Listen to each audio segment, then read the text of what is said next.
భూమిపై ఇంద్రుడు పిలిచెరా, వరుణ వరదై పలకరా, ఆకాశాన్ని ఇలా దించరా, కురిసేవానగా మారని ఆతన తీర్చగా, మా తలరాతలు మార్చగా, ఈ జలయజ్ఞము సాక్షిగా తలనే వంచరా.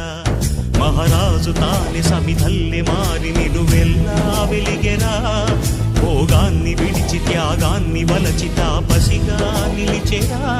జనక్షేమమే తన సంకల్పముగా, తన ఊపిరి హోమజ్వాలలుగా, స్వర్గాన్నే శాసించెనురా, అమృతమును ఆహ్వానించెనురా.